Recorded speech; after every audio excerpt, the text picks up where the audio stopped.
Breaking news చూస్తున్నాం. తెలంగాణ రాష్ట్రంలోని అత్యంత విషాదకర ఘటనగా నిలిచిన పాష మైలారం సికాచి పరిశ్రమ ప్రమాదంలో మృతుల సంఖ్య రోజు రోజుకి పెరుగుతుంది. ఈ దుర్ఘటన జూన్ 30న సంగారెడ్డి జిల్లా పటాన్చెరు మండలం పాష మైలారం పారిశ్రామిక వాడలో జరగగా 41 మంది మృతి చెందారు. మరికొంతమంది కార్మికుల కోసం నేటికి సహాయక చర్యలు కొనసాగుతూనే ఉన్నాయి. అయితే భారీ పేలుడుతో పాటు అగ్ని ప్రమాదం చోటు చేసుకోవడంతో 60 మంది కార్మికులు గాయాల పాలయ్యారు. వారిని నగరంలోని వివిధ ఆసుపత్రులకు తరలించి చికిత్స అందిస్తూ ఉండగా ఈరోజు ఉదయం మరో 2 కార్మికులు ప్రాణాలు కోల్పోయారు.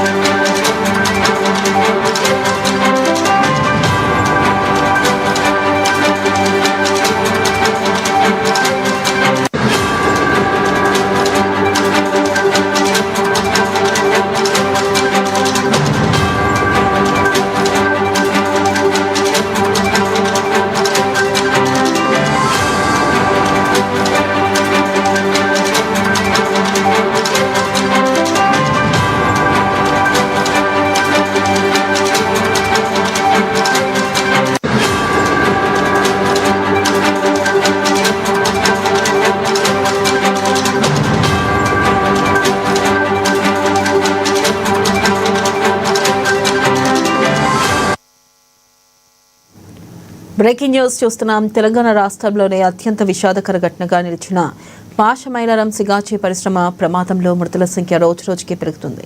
ఈ దుర్ఘటన జూన్ 30న సంగారెడ్డి జిల్లా పటాన్చెరు మండలం పాష మైలారం పారిశ్రామిక వాడలో జరగగా 41 మంది మృతి చెందారు. ఇక మరికొంతమంది కార్మికుల కోసం నేటికి సహాయక చర్యలు కొనసాగుతూనే ఉన్నాయి.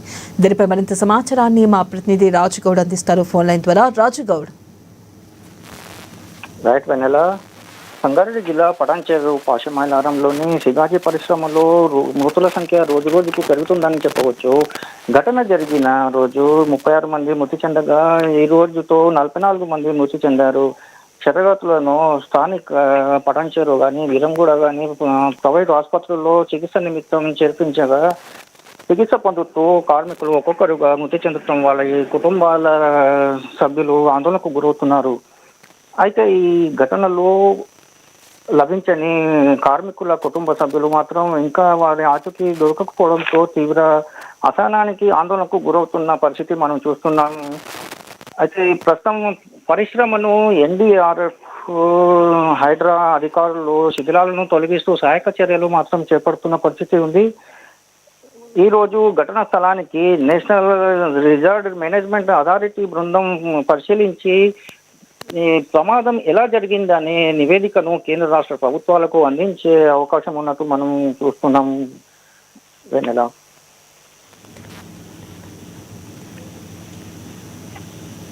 Right, thank you Raju Goud.